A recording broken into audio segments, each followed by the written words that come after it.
Okay, കുഞ്ഞുങ്ങളെ എഴുതിക്കോളൂ triangles. Heading എഴുതിക്കോളൂ triangles.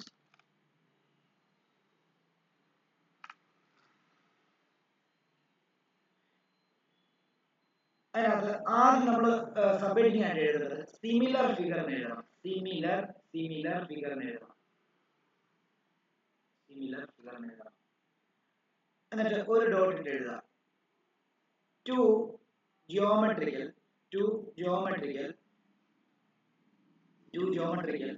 figures are said to be similar figures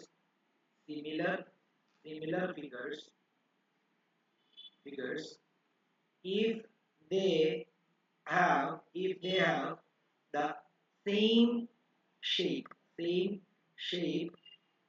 but not necessarily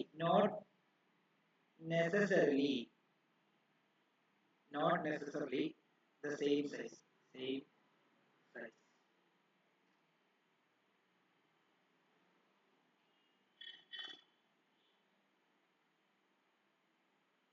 അടുത്ത dot എഴുതുക. a shape is said to be similar to other if ഇതാണ് എഴുതിയെടുക്കുക എന്ന് ഞാൻ പറഞ്ഞുതരാം. if the ratio of their corresponding size is equal and the corresponding angles are equal.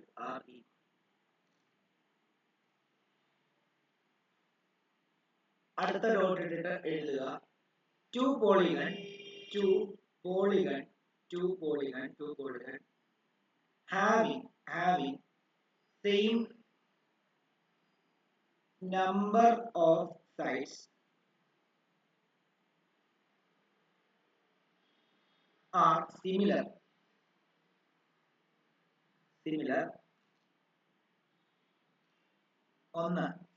if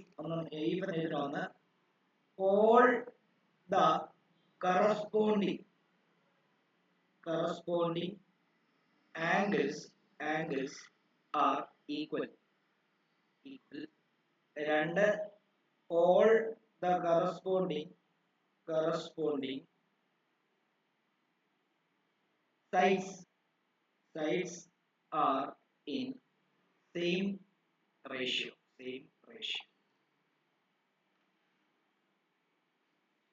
അപ്പം ഇത്രയും കാര്യങ്ങൾ എന്താണുള്ളത് ഞാൻ വ്യക്തമായിട്ട് ഓരോ കാര്യങ്ങൾ വെച്ചിട്ട് പറഞ്ഞുതരാം. അപ്പൊ ഇത്രയും എഴുതിയെങ്കിൽ എഴുതിയെന്ന് ഡീൻ കഴിഞ്ഞോ?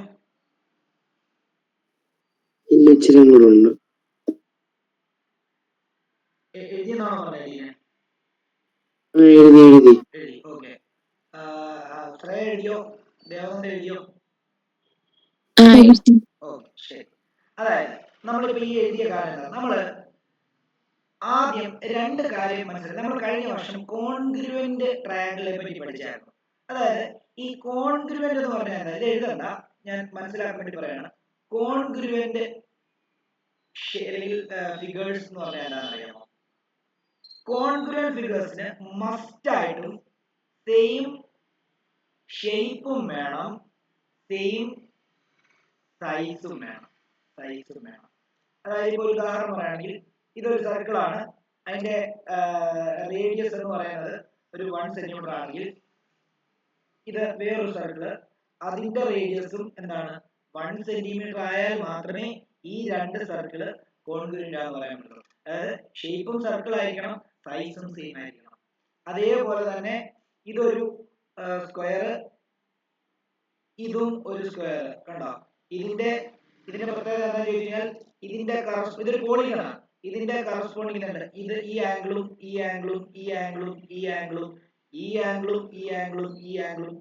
ഈക്വൽ ആയിരിക്കണം. ഈ സൈഡും സോറി ഈ സൈഡും ഈ കറസ്പോണ്ടിങ് സൈഡും തമ്മിൽ എക്സാക്ട്ലി ഈക്വൽ ആണെങ്കിൽ മാത്രമേ കോൺഗ്രുവന്റ് എന്ന് പറയാൻ പറ്റുള്ളൂ. അപ്പൊ കോൺഗ്രുവന്റിനകത്ത് നമ്മൾ മനസ്സിലാക്കേണ്ടത് അതിന്റെ സൈസും ഷേപ്പും സെയിം ആയിരിക്കണം. അപ്പം സൈസ് സെയിം ആയിരിക്കണം എന്നുണ്ടെങ്കിൽ അതിന്റെ ആംഗിളും സെയിം ആയിരിക്കണം, അതേപോലെ അതിന്റെ കറസ്പോണ്ടിങ് സൈഡ്സും സെയിം ആയിരിക്കണം, അല്ലേ? എന്നാലേ രണ്ട് ഫിഗേഴ്സ് കോൺഗ്രുവന്റ് ഫിഗേഴ്സ് ആണെന്ന് പറയാൻ പറ്റുള്ളൂ. എന്നാൽ സിമിലർ, ഇതും എഴുതാനുള്ളതല്ല പറയുന്നത്, സിമിലർ എന്താണെന്ന് ഞാൻ പറഞ്ഞുതരാം. അപ്പം സിമിലർ ഫിഗർ എന്ന് പറഞ്ഞു കഴിഞ്ഞാൽ സിമിലർ ഫിഗർ എന്ന് പറഞ്ഞു കഴിഞ്ഞാൽ അവിടെ സെയിം ഷേപ്പ് ആയിരിക്കും, ബട്ട് എന്താണ്, സൈസ് സെയിം ആകണമെന്ന് ഒരു നിർബന്ധവുമില്ല. ഓക്കെ, അപ്പൊ അതായത് സൈസ് ഷേപ്പ് സെയിം ആയിരിക്കും, പക്ഷെ സൈസ് ഡിഫറെന്റ് ആയിരിക്കും. ഓക്കെ, സൈസ് എന്താ, size may or may not be എന്താ എഴുതണ്ട, മനസ്സിലാക്കാൻ പറയാം. മേ നോട്ട് ബി എന്താ, ബി സെയിമും ആകാം, എന്നാൽ എന്താണ് സെയിം ആകാതെയും ഇരിക്കാം, പക്ഷെ ഷേപ്പ് സെയിം ആയിരിക്കും. അപ്പൊ അങ്ങനെയുള്ള ഫിഗർ എന്ന് പറഞ്ഞു കഴിഞ്ഞാൽ നോക്കിയോ, ഇതൊരു സർക്കിൾ, ഇതിന്റെ റേഡിയസ്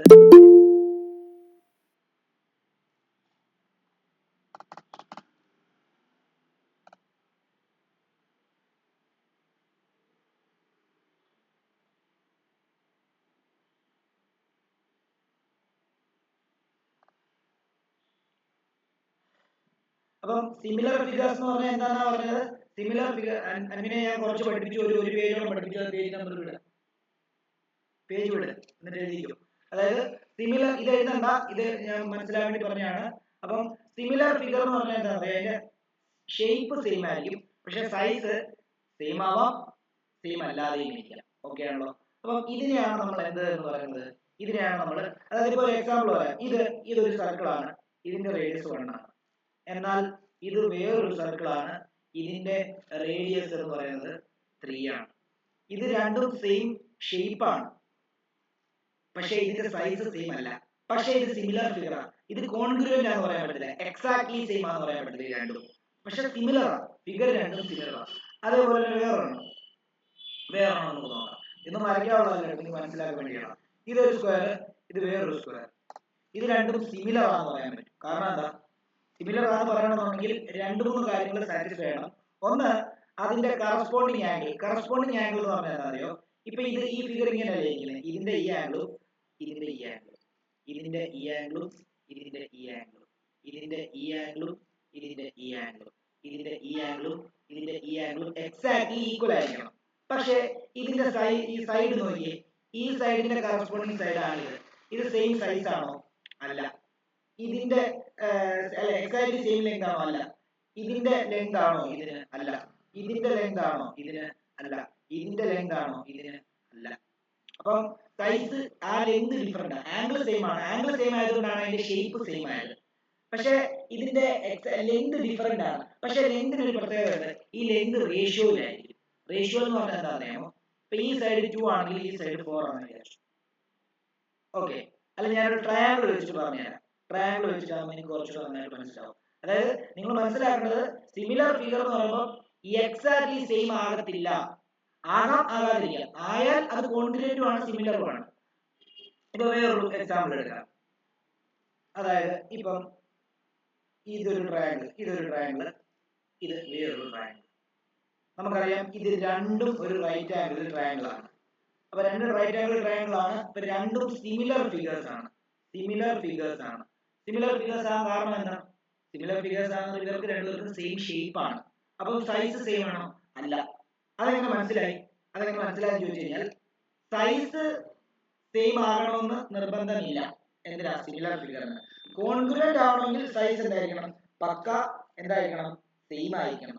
ഓക്കെ, അപ്പം ഇവിടെ നിങ്ങൾ മനസ്സിലാക്കേണ്ടത്, ഈ രണ്ട് ട്രയാങ്കിൾ സിമിലർ ആണെന്ന് പറയണമെന്നുണ്ടെങ്കിൽ ഇതിന്റെ കറസ്പോണ്ടിങ് ആംഗിൾ, ഈ ആംഗിളും അതേപോലെ തന്നെ ഈ ആംഗിളും അതേപോലെ തന്നെ ഈ ആംഗിളും എക്സാക്ട്ലി ഈക്വൽ ആയിരിക്കണം. പ്ലസ് ഈ സൈഡും അതേപോലെ തന്നെ ഈ സൈഡും അതേപോലെ തന്നെ ഈ സൈഡിന്റെയും റേഷ്യോ സിമിലർ ആയിരിക്കണം. റേഷ്യോ സിമിലർ എന്ന് പറയാൻ എന്താ അറിയോ? ഇത് 4, ഇത് 2, ഇത് 5, ഇത് 10, ഇത് 3, അല്ല ഇത് സോറി തിരിഞ്ഞു പോയി. ഓക്കെ, ഇത് നോക്കിയോ, ഇത് നോക്കിയോ, തിരിഞ്ഞു പോയി. ഓക്കെ, ഇത് 4, ഇത് 2, ഇത് 10, ഇത് 5, ഇത് 6, ഇത് 3. ഇതിന്റെ റേഷ്യോ നോക്കിയോ, കറസ്പോണ്ടിങ് സൈഡിന്റെ റേഷ്യോ. നമുക്ക് ഒന്നെങ്കിൽ ഈ ട്രയാങ്കിൾ ഡിവൈഡ് ബൈ ഈ ട്രയാങ്കിൾ എന്ന് എടുക്കാം സൈഡ്. അങ്ങനെ എടുക്കുവാണെങ്കിൽ ഒരു സൈഡ് 2/4 എന്ന് വരും, അടുത്ത സൈഡ് 5/10 എന്ന് വരും, അടുത്ത കറസ്പോണ്ടിങ് സൈഡ് 3/6 എന്ന് വരും. നിങ്ങളൊന്ന് കട്ട് ചെയ്ത് നോക്കിയേ, ഇത് 1/2 ആണ്, ഇതും 1/2 ആണ്, ഇതും 1/2 ആണ്. കണ്ടോ? അപ്പൊ അതിന്റെ റേഷ്യോസ് എല്ലാം സെയിം ആണ്. അപ്പൊ അതിനർത്ഥം അതിന് സെയിം ഷേപ്പ് ആണെന്നാണ്. അതുകൊണ്ടാണ് അതിന്റെ റേഷ്യോസ് സെയിം ആയത്. മനസ്സിലായോ? എന്നാൽ എന്താ ഈ പറഞ്ഞ പോലെ തന്നെ ആംഗിൾ എല്ലാം ഈക്വൽ ആയിരിക്കണം, എന്നാലേ അത് സിമിലർ ആകത്തുള്ളൂ. അപ്പം സിമിലർ ഫിഗർ എന്ന് പറഞ്ഞാൽ എന്താ, എക്സാക്ട്ലി എന്താണ് സെയിം ആകണോ നിർബന്ധമൊന്നുമില്ല. അതായത് സൈസ് സെയിം അല്ല, ഡിഫറെന്റ് ആയിരിക്കും, പക്ഷെ ഷേപ്പ് സെയിം ആയിരിക്കും എന്നുള്ളതാണ് നമുക്ക് മനസ്സിലാക്കാൻ സാധിക്കുന്നത്. ഓക്കെ ആണല്ലോ? ഇനി എഴുതാനുള്ള കാര്യങ്ങൾ ഞാൻ പറഞ്ഞുതരാം. ഇത്ര നിങ്ങൾ എഴുതിയില്ലേ, ഇനി നിങ്ങൾ എഴുതി വെക്കേണ്ടത് സിമിലാരിറ്റി ഓഫ് ട്രയാങ്കിൾ എന്ന് ഹെഡിങ് കൊടുക്കുക. ഐ മീൻ ഇവിടെ തൊട്ട് എഴുതി എടുക്കണം കേട്ടോ, similarity of triangle. similarity of triangle. ഞാൻ ഒരു ട്രയാങ്കിൾ ഇങ്ങനെ വരയ്ക്കുകയാണ്. ഒരു ട്രയാങ്കിൾ ഞാൻ ഇങ്ങനെ വരയ്ക്കാം, നിങ്ങളും അങ്ങനെ വരയ്ക്കുക. അടുത്ത ട്രയാങ്കിൾ ഞാൻ ഇങ്ങനെ വരയ്ക്കാം.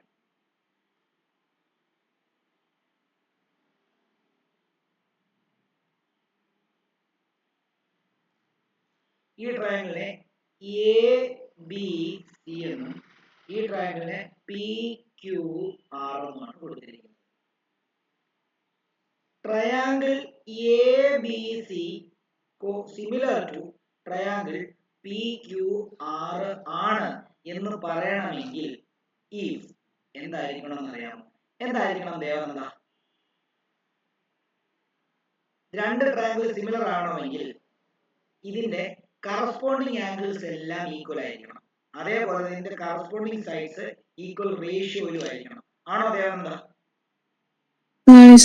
ആണ്. അങ്ങനെയാണെങ്കിൽ ഇതിന്റെ കറസ്പോണ്ടിങ് ആംഗിൾ ഏതൊക്കെയാണെന്ന് പറയാൻ പറ്റും?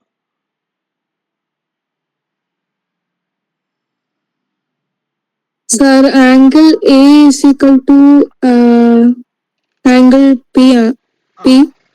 ശരി. Angle A is equal to angle P, corresponding angle ആയി. അടുത്തത് പിന്നെ angle B is equal to angle Q. Angle B is equal to angle Q. Angle B is equal to angle Q. അതിനെ രണ്ട് വെച്ചിട്ടു. Already ഒരു angle നമ്മൾ വെച്ചിട്ട് angle B is equal to angle Q. അടുത്തത് angle C is equal to angle R. Angle C is equal to angle C is equal to angle R. Angle C is equal to angle R എന്നും പറഞ്ഞ് ഇത് similar ആണോ ഉണ്ടോ? ഇല്ല. പിന്നെ എന്തോ കൂടെ വേണം? റേഷ്യോസ്. എന്തുവാ ratio? BC by QR is equal to. എങ്ങനെ BC by QR എന്നായത്?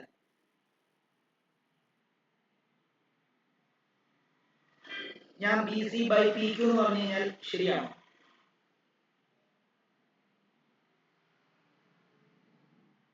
പറഞ്ഞോ, BC by QR ആണ് ശരിയെങ്കിൽ ആ BC by QR എങ്ങനെ വന്നു എന്നുള്ളത് പറഞ്ഞു.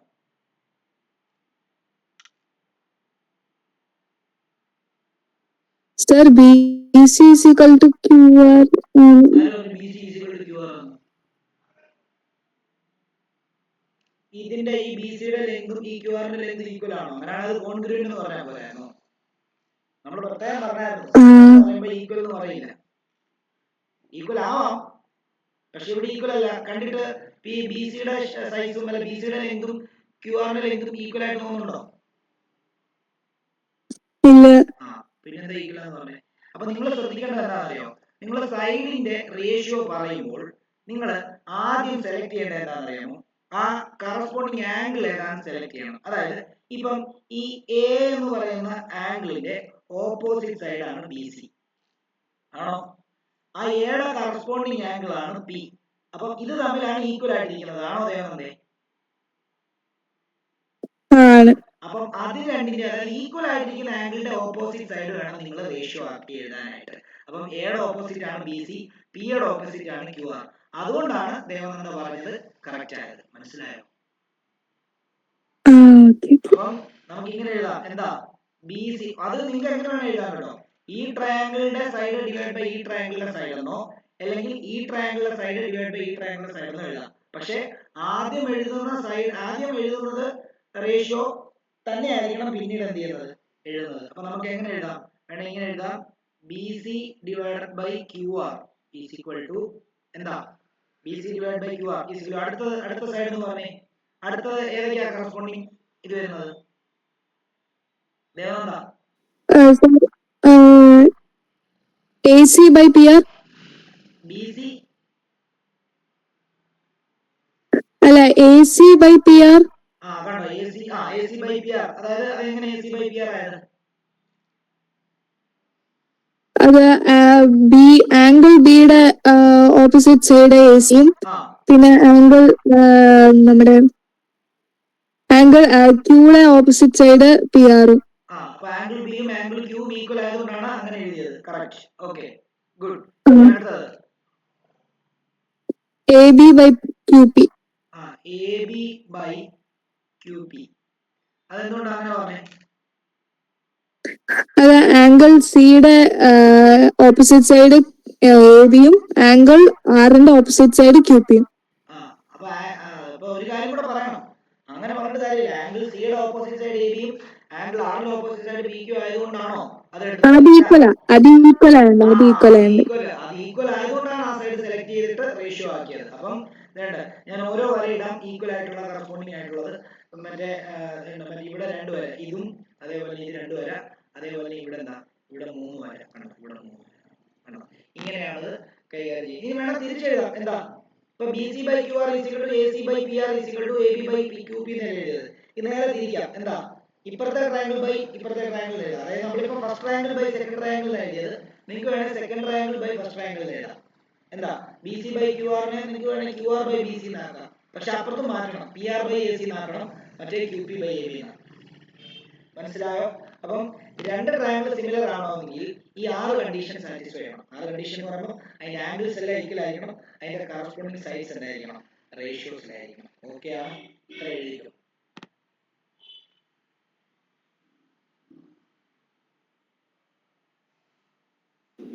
സാർ ഇത് എത്ര പേജ് വിടണം? ഒരു പേജ്. ഇത് എഴുതിയോ? സിമിലർ ട്രയാങ്കിൾ എഴുതിയോ? അതെഴുതി. അപ്പൊ അതിന് മുമ്പിലോട്ട് ഒരു പേജ് വിട്ടാൽ മതി. Okay okay.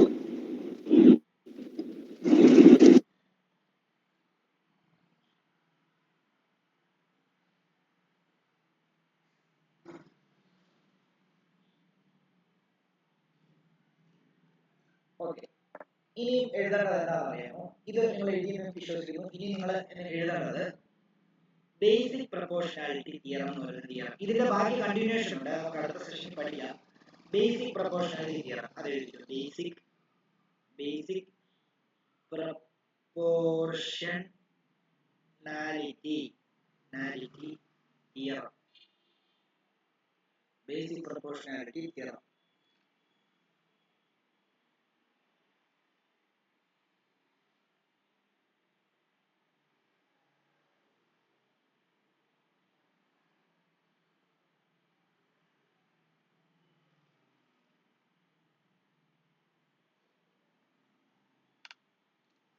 അതിനെ ടെയിൽസ് തിയറം എന്നും പറയും കേട്ടോ. ടെയിൽസ് തിയറം എന്നും പറയും.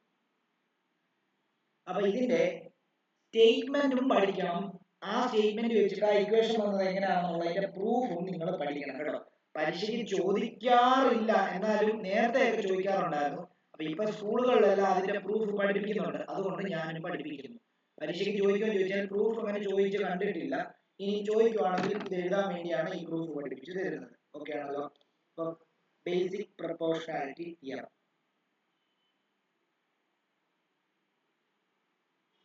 അതിന്റെ സ്റ്റേറ്റ്മെന്റ് എഴുതുന്നത് ഇങ്ങനെയാണ്. ഒരു ഡോട്ട് എഴുതാം. if a line is drawn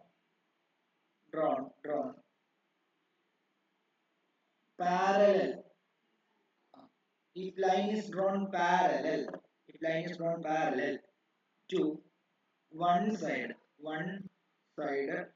of a triangle of a triangle to intersect the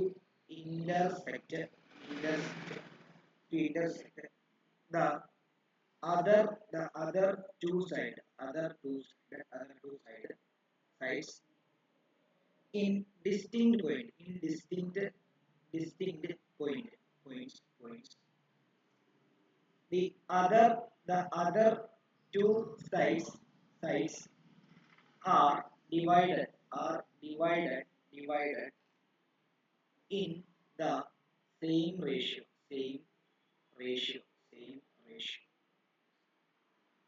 ഇതായ സ്റ്റേറ്റ്മെന്റ്. ഇത് മനസ്സിലായില്ലെങ്കിൽ ഇപ്പൊ ഞാൻ ഈ കാര്യങ്ങൾ പറയുമ്പോൾ നിങ്ങൾക്ക് കുറച്ചുകൂടെ നന്നായിട്ട് മനസ്സിലാവും.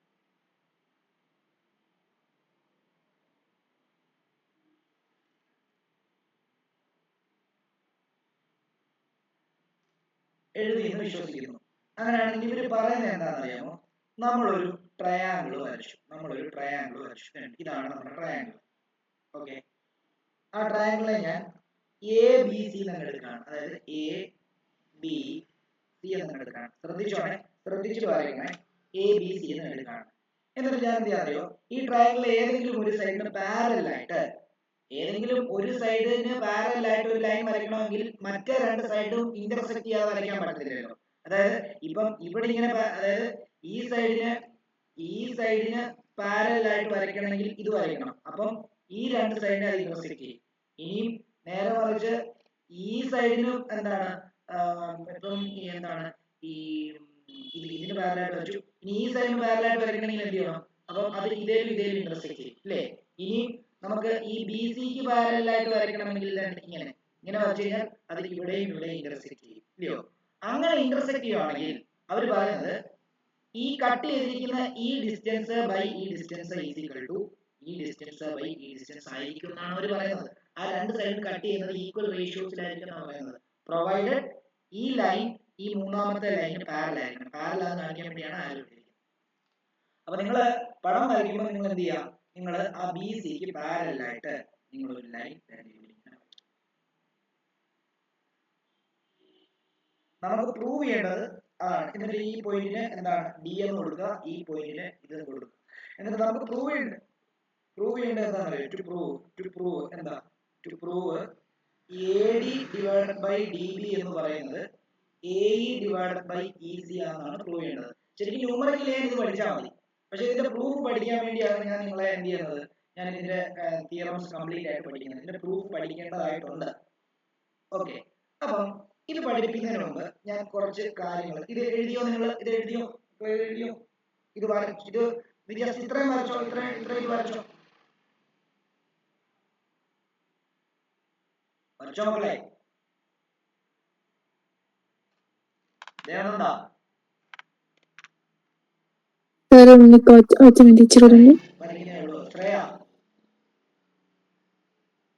വരച്ചു. ഡീന് വരച്ചു. അൻവിന് വരച്ചു. ഓക്കെ, അപ്പൊ നമുക്ക് ഇത് പ്രൂവ് ചെയ്യുന്നതിന് മുമ്പ് വേറെ കുറച്ച് കാര്യങ്ങൾ നിങ്ങളെ ഞാൻ പഠിപ്പിക്കാൻ പോവാണ്. അത് നമുക്ക് പഠിച്ചേ പറ്റത്തുള്ളൂ. നോക്കിക്കോളൂ.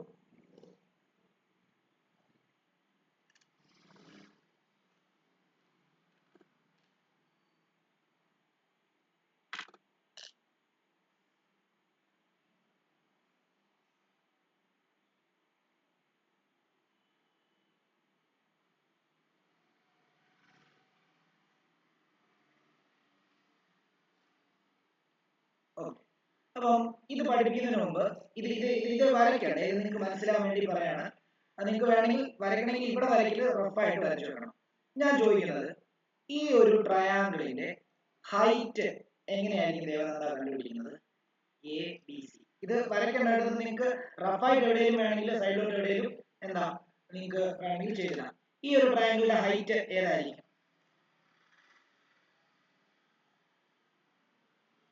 ശ്രേയ പറഞ്ഞു. ഈ ട്രയാങ്കിൾ ഹൈറ്റ് ഇതായിരിക്കുമല്ലോ, അതായത് ഏതെങ്കിലും ഒരു കോർണറിൽ നിന്ന് ഇങ്ങോട്ട് വരയ്ക്കുന്ന പെർപെൻഡിക്കുലർ ആയിട്ട് വരയ്ക്കുന്ന ഈ ലൈൻ ആയിരിക്കും അതിന്റെ ഹൈറ്റ്. ആണോ ദേവനന്ദ? അല്ല, ആണോ ശ്രേയ? ആണ്. അങ്ങനെയാണെങ്കിൽ ഇത് മാത്രമേ ഇതിന്റെ ഹൈറ്റ് ആയിട്ട് എടുക്കാൻ പറ്റത്തുള്ളൂ? അല്ല. വേണ്ട, ഇവിടെ ഒരു കോർണർ ഉണ്ട്. ഈ കോർണറിൽ നിന്ന് ഈ ബേസിലോട്ട് ഒരു പെർപെൻഡിക്കുലർ വരച്ചാലും അത് എന്ത് തന്നെയാ? അത് ഹൈറ്റ് തന്നെയാ ഈ ട്രയാങ്കിളിലെ. ആണോ ശ്രേയ? അതെ. ആണ്. അതേപോലെ തന്നെ ഈ കോർണറിൽ നിന്ന് ഇങ്ങോട്ടേക്ക് ഒരു പെർപെൻഡിക്കുലർ വരച്ചാലും എന്ത് തന്നെയാണ്? എന്ത് തന്നെയാണ്? അത് കണ്ടോ, ഇത് പെർപെൻഡിക്കുലർ ആയിരിക്കണം. പക്ഷെ ഇത് പെർപെൻഡിക്കുലർ ആയിരിക്കണം. അപ്പൊ എന്താ, അതും ഇതിന്റെ ഹൈറ്റ് ആയിട്ട് എടുക്കാം. അപ്പൊ ശരിക്കും പറഞ്ഞാൽ ഒരു ട്രയാങ്കിളിന്റെ ഹൈറ്റ് നമുക്ക് എന്താ, ഒരു സ്കെയിലിയൻ ട്രയാങ്കിളിന്റെ ഹൈറ്റ് നമുക്ക് 3 രീതിയിൽ വരയ്ക്കാൻ പറ്റും. അതായത് 3 വെർട്ടെക്സിലും അതിന്റെ ഓപ്പോസിറ്റ് സൈഡിലോട്ട് പെർപെൻഡിക്കുലർ വരച്ചു കഴിഞ്ഞാൽ അതെല്ലാം എന്താ, അതെല്ലാം അതിന്റെ ഹൈറ്റ് ആണെന്നുള്ള കാര്യം മനസ്സിലാക്കി വെക്കുക. ഓക്കെ ആണല്ലോ? അപ്പൊ ഹൈറ്റ് നമുക്ക് 3 രീതിയിൽ വരയ്ക്കാം. വേറൊരു രീതി കൂടെ പറയാം, നോക്കിയോ. അതായത്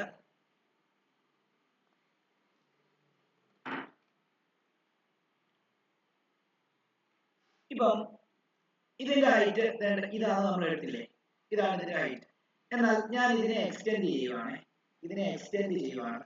ഞാൻ ഇങ്ങോട്ടേക്ക് എക്സ്റ്റെൻഡ് ചെയ്തു.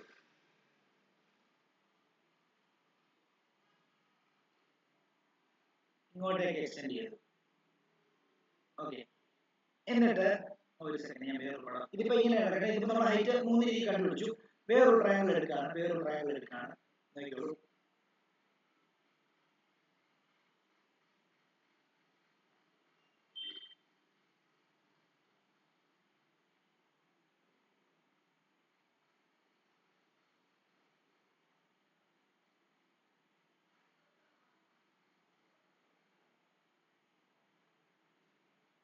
മനസ്സിലാകാൻ വേണ്ടിയാണ് പറഞ്ഞത്.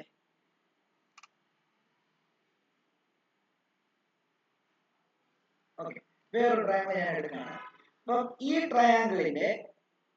ട്രയാങ്കിളിന്റെ ഹൈറ്റ് നിങ്ങൾ ഇതായിരിക്കുമല്ലോ എടുക്കുന്നത്. വേറൊരു രീതി കൂടെ വേണം നമുക്ക് ഇതിന്റെ ഹൈറ്റ് കൺസിഡർ ചെയ്യാൻ. എങ്ങനെയാണെന്ന് അറിയാമോ? ഞാൻ ഇതിനെ ജസ്റ്റ് ഇങ്ങോട്ടേക്ക് ഒന്ന് എക്സ്റ്റെൻഡ് ചെയ്ത് വരയ്ക്കാം. എന്നിട്ട് ആ ലൈൻ എവിടെ നിന്നാണോ ഇതിലോട്ട് ഇങ്ങനെ പെർപെൻഡിക്കുലർ വരയ്ക്കാൻ പറ്റുന്നത്, കണ്ടോ? ഇത് കണ്ടോ? അപ്പൊ ഇതിനെ ഈ ട്രയാങ്കിൾ ഹൈറ്റ് ആയിട്ട് തന്നെയാണ് എടുക്കുന്നത്. ക്ലിയർ ആണോ? ഇങ്ങനെ നമ്മൾ ഹൈറ്റ് കൺസിഡർ ചെയ്യാം. കാരണം എന്താ ചോദിച്ചു കഴിഞ്ഞാൽ നമ്മൾ ഈ പഠിക്കാൻ വന്ന ഡെറിവേഷനകത്ത് നമ്മൾ ഈ ഹൈറ്റ് അല്ല എടുക്കുന്നത്, പകരം ഇവിടത്തെ ഹൈറ്റ് ആയിരിക്കും നമ്മൾ കൺസിഡർ ചെയ്യുക. ഓക്കെ ആണോ? ക്ലിയർ ആണോ? അതായത് ഒരു ട്രയാങ്കിൾ ഹൈറ്റ് എങ്ങനെയൊക്കെ എടുക്കാന്ന് പറഞ്ഞത്, ഒരു ട്രയാങ്കിൾ ഇപ്പം ഇങ്ങനെ ഒരു ട്രയാങ്കിൾ. പിന്നെ വേറൊരു കാര്യം കൂടെ, ഒരു റൈറ്റ് ആംഗിൾ ട്രയാങ്കിൾ ആണെങ്കിൽ അതിന്റെ ഹൈറ്റ് പോയിട്ട് ഇങ്ങനെ എടുത്ത് വെക്കരുത്, അത് തെറ്റാ. റൈറ്റ് ആംഗിൾ ട്രയാങ്കിളിന്റെ ഹൈറ്റ് എന്ന് പറയുന്നത് എപ്പോഴും ഇതായിരിക്കും റൈറ്റ് ആംഗിൾ ട്രയാങ്കിൾ ഹൈറ്റ്. അത് എപ്പോഴും ശ്രദ്ധിക്കേണ്ടതാണ്. എന്താണ്, സ്കെയിലിയൻ ട്രയാങ്കിളിന് ഹൈറ്റ് 3 സൈഡിൽ കൂടെ വരയ്ക്കുന്ന പോലെ ഇതിനെ കൊണ്ട് വരച്ചു വെക്കല്. റൈറ്റ് ആംഗിൾ ട്രയാങ്കിൾ എപ്പോഴും ഹൈറ്റ് ആ ഓൾട്ടിറ്റ്യൂഡിന്റെ സൈഡിൽ തന്നെയായിരിക്കും. ഓക്കെ ആണോ? ക്ലിയർ ആണോ? അതേപോലെ തന്നെ ഇതും പഠിച്ചോണം. എന്താ, ഇങ്ങനെ ഇപ്പൊ ഞാൻ ഒരു ട്രയാങ്കിൾ വരയ്ക്കുകയാണ്. അപ്പൊ ഇതിന്റെ വേണമെങ്കിൽ ഹൈറ്റ് നമുക്ക് ഇങ്ങനെയും കൺസിഡർ ചെയ്യാം. എങ്ങനെ കൺസിഡർ ചെയ്യണം? ഇതിനെ ഇങ്ങോട്ടേക്ക് വലിച്ചു നീക്കുക. ഓക്കെ. എന്നിട്ട് ഇവിടെ ഞാനൊരു പെർപെൻഡിക്കുലർ ഇങ്ങോട്ടേക്ക് വരയ്ക്കും. അങ്ങനെയാണെങ്കിൽ ഇതും എന്ത് തന്നെയായിരിക്കും? ഇതിന്റെ ഹൈറ്റ് തന്നെയായിരിക്കും എന്നുള്ള കാര്യം ഓർത്ത് വെച്ചേക്കാം. ഓക്കെ, നമുക്ക് ഇവിടെ ആ ഡെറിവേഷനകത്ത് അങ്ങനെ എടുക്കുന്നുണ്ട്, അതുകൊണ്ടാണ്. ഇനി നമുക്ക് നേരെ പടത്തിലേക്ക് വരാം. ഓക്കെ, അപ്പൊ ഞാൻ ഇവിടെ കുറെ ഹൈറ്റ് കൺസിഡർ ചെയ്യാൻ പോകും. നോക്കി, ഞാനിപ്പോ നിങ്ങളോട് പറയാമോ, ഞാൻ ട്രയാങ്കിൾ ADയുടെ ഹൈറ്റ് ഇത് ADയുടെ ഹൈറ്റ് കൺസിഡർ ചെയ്തിട്ട് ഇത് ADE എന്ന് പറയുന്ന ട്രയാങ്കിൾ ഹൈറ്റ് അത് എടുക്കത്തില്ലേ? ഇത് ഈ വെർട്ടെക്സിൽ ഇങ്ങോട്ടേക്ക് 90 ഡിഗ്രിയിൽ വരച്ചാൽ പോരെ? എത്രയാ? ആണ്. അതേപോലെ തന്നെ ഈ ട്രയാങ്കിളിന്റെ ഹൈറ്റ് വേണമെങ്കിൽ എനിക്ക് ഇതും എടുത്തിരിക്കും. ഇതും ഈ ട്രയാങ്കിളിന്റെ ഹൈറ്റ് തന്നെയായിരിക്കും. അതിനെ നമുക്ക് n എന്ന് എടുക്കാം. ആണോ? ആ ADE എന്ന് പറയുന്ന ട്രയാങ്കിളിന്റെ ഹൈറ്റ് നമുക്ക് ഈ 2 രീതിയിൽ എടുക്കാവോ?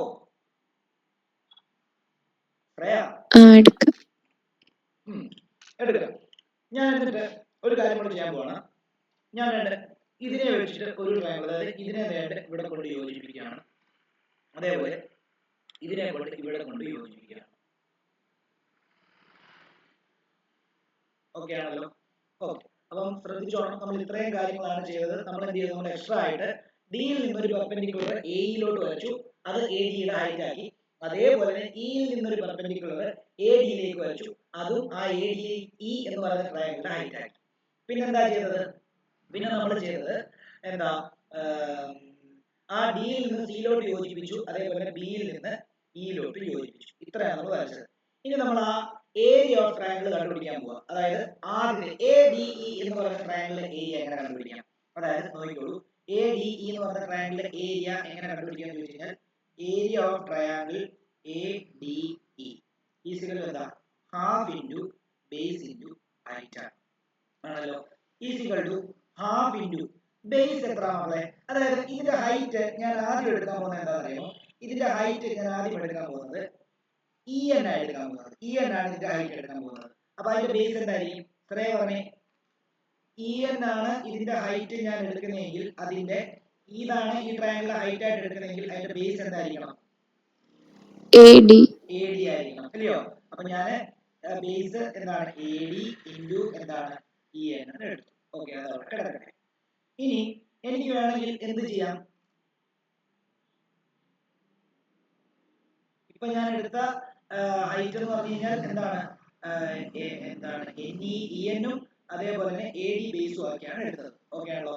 അപ്പം അത് നമുക്ക് അങ്ങനെ തന്നെ എഴുതാം. എന്താണ്, ഈ N E into A D into എന്താ, എൻ ഇ എന്ന് എഴുതാം. ഓക്കെ, അതവിടെ കിടക്കട്ടെ. ഇനി ട്രയാങ്കിൾ ബി ഡി ഇ എടുക്കാൻ പോവാണ്. ബി ഡി ഇ എടുക്കുമ്പോൾ ബി ഡി ഇ ഞാൻ നിങ്ങളോട് പറഞ്ഞായിരുന്നു, ഈ ട്രയാങ്കിൾ ഹൈറ്റ് എടുക്കുമ്പോൾ നിങ്ങൾ എന്ത് എടുക്കണം അറിയാമോ? ഇതിനെ ഇങ്ങോട്ടേക്ക് എക്സ്റ്റെൻഡ് ചെയ്തിട്ടുള്ളത് ഡി ഹൈറ്റ് വേണം എടുക്കാൻ, അതായത് എൻ ഇ തന്നെ വേണം എടുക്കാൻ.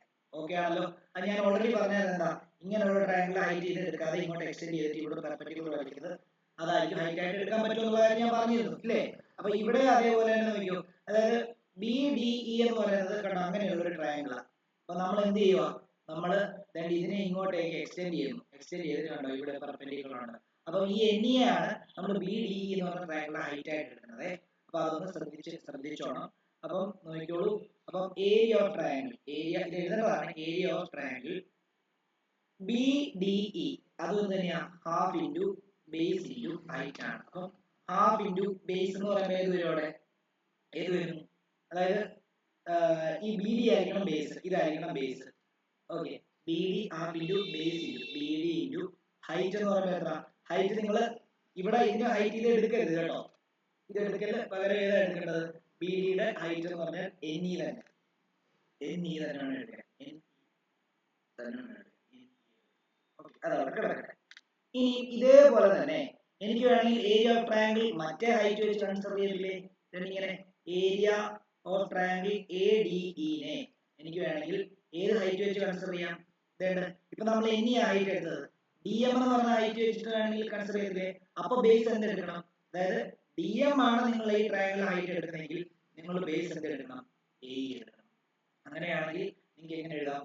ഹാഫ് ഇൻറ്റു ബേസ്, ബേസ് എന്താ ഇവിടെ? ബേസ് എ ഇ ഇൻറ്റു എന്താണ്? ഡി എം എന്ന് എടുക്കണം. അതേപോലെ തന്നെ അടുത്ത ട്രയാങ്കിൾ എടുക്കുകയാണ്, ഏരിയ ഓഫ് ട്രയാങ്കിൾ. അടുത്ത ട്രയാങ്കിൾ ഇതാണ് എടുക്കാൻ പോകുന്നത്, ഇതാണ് എടുക്കാൻ പോകുന്നത്. ഡി ഇ സി ആണ് എടുക്കാൻ പോകുന്നത്. ഈ ട്രയാങ്കിൾ ഡി ഇ സി ആണ് എടുക്കാൻ പോകുന്നത്. ട്രയാങ്കിൾ ഡി ഇ സി ആണ് എടുക്കാൻ പോകുന്നത്. ഡി ഇ സി ഇതിന്റെ ഹൈറ്റ് എടുക്കുമ്പോൾ നിങ്ങൾ ഒരിക്കലും എന്തെടുക്കാൻ പാടില്ല, ഇത് എടുക്കല്, പകരം എന്തെടുക്കണം? പകരം ഇതിനെ എക്സ്റ്റെൻഡ് ചെയ്ത് ഇങ്ങോട്ടേക്ക് ഈ ഹൈറ്റ് വേണം, ഡി എം വേണം ഇതിന്റെ ഹൈറ്റ് നിങ്ങൾ എടുക്കാനായിട്ട്. അപ്പം അത് എപ്പോഴും ഓർക്കുക. അപ്പം area of triangle D E C is equal to half into അവിടുത്തെ ബേസ് ഇ സി ആണ് ഇൻറ്റു ഹൈറ്റ് നിങ്ങൾ ഡി എം എന്ന് തന്നെ എടുക്കുക. ഓക്കെ ആണല്ലോ.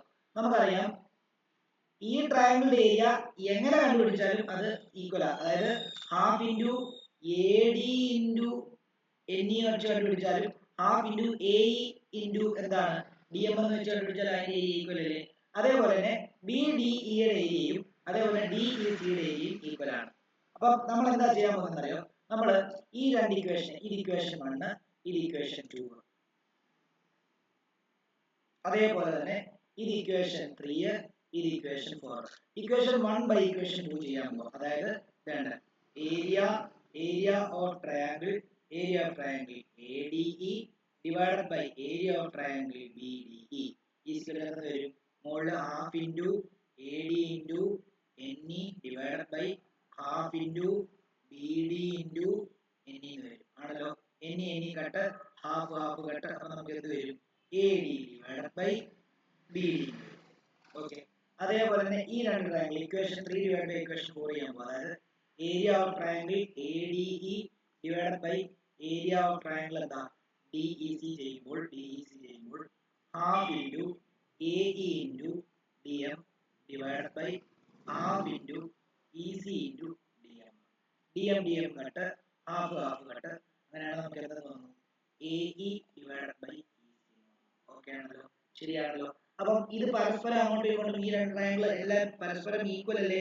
അങ്ങനെയാണെങ്കിൽ നമുക്ക് ഇങ്ങനെ എഴുതാം ഇത്ര എഴുതിയിട്ട് ഇങ്ങനെ എഴുതാം note that triangle BDE and DEC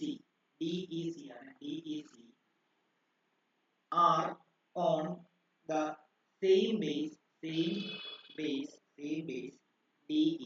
and between same parallel BC and DE. അതുകൊണ്ടാണ് ഏരിയ ഓഫ് ട്രയാങ്കിൾ BDEയും അതേപോലെ ഏരിയ ഓഫ് ട്രയാങ്കിൾ DECയും ഈക്വൽ ആണ്. അതായത് രണ്ടും സെയിം പാരലൽ ഇടയ്ക്കുള്ള രണ്ട് ട്രയാങ്കിൾ. അതായത് ഇവിടെ നിങ്ങൾ നോക്കുകയാണെങ്കിൽ കേട്ടോ, ഈ പാരലിന്റെ ഇടയ്ക്കുള്ള ട്രയാങ്കിൾ ആണ് ഇതും. ആ കാരണവും പിന്നെന്താ, രണ്ടുപേരുടെയും ബേസ് സെയിം ആയതുകൊണ്ട് തന്നെ നമുക്ക് ആ രണ്ട് ട്രയാങ്കിൾ സിമിലർ നമുക്ക് വേണമെങ്കിൽ എടുക്കാം. അതായത് ഏരിയയും സിമിലർ ആയിരിക്കും. അങ്ങനെ നമുക്ക് എന്ത് മനസ്സിലാക്കാം, അതായത് ഇതിപ്പോ നമുക്ക് എന്ത് കിട്ടി, ഇതിപ്പോ നമുക്ക് ഇക്വേഷൻ എന്താ 1 2 3 4 എന്ന് എടുത്തു, ഇത് ഇക്വേഷൻ 5, ഇത് ഇക്വേഷൻ 6 എന്ന് എടുക്കാം. എന്നിട്ട് ഈ ഇപ്പൊ നമ്മൾ എഴുതി ഇക്വേഷൻ 7 എന്ന് എടുക്കാം. ഓക്കെ, അപ്പൊ ഫ്രം 5 6 and 7 നമുക്ക് എന്താ എഴുതാം, ADE അല്ല AD divided by BD എന്ന് നമ്മൾ എഴുതി AD divided by BD is equal to എന്താ AE divided by ഇതായിരുന്നു നമുക്ക് പ്രൂവ് ചെയ്യേണ്ടത്.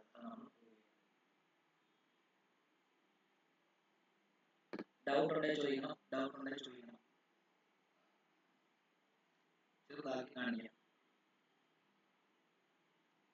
ഡൗട്ട് ഉണ്ടെങ്കിൽ ചോദിക്കണേ.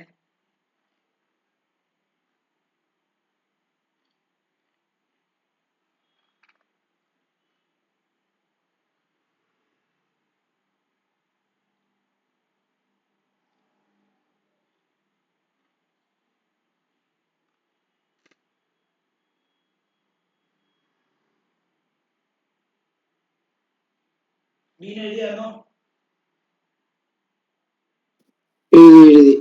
ദേവനന്ദ എഴുതിയോ? ശ്രേയ എഴുതിയോ? അന്മിന എഴുതിയോ?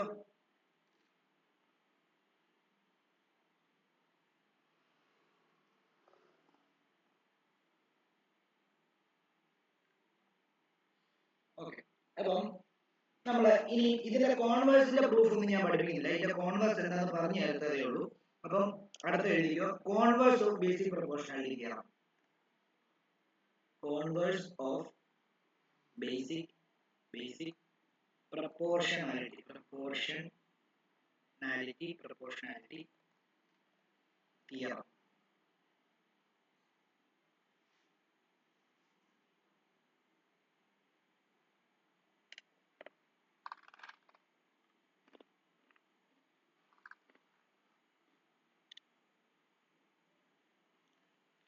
നമ്മളിപ്പോ പറഞ്ഞെന്താ, ഒരു ട്രയാങ്കിളിന്റെ മൂന്നാമത്തെ സൈഡിന് പാരലൽ ലൈൻ വരയ്ക്കുകയാണെങ്കിൽ അത് മറ്റു രണ്ട് സൈഡിനെ ഈക്വൽ റേഷ്യോയിൽ കട്ട് ചെയ്യുന്നതാണ് പറഞ്ഞത്.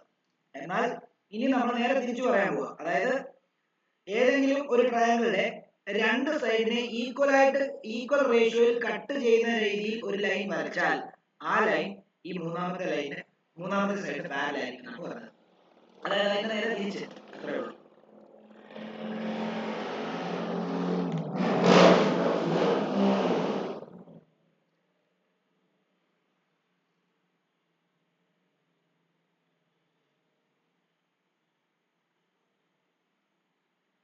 if a line divides any two sides of a triangle in the same ratio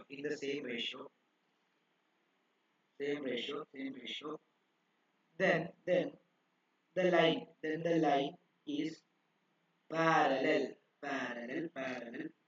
to the third side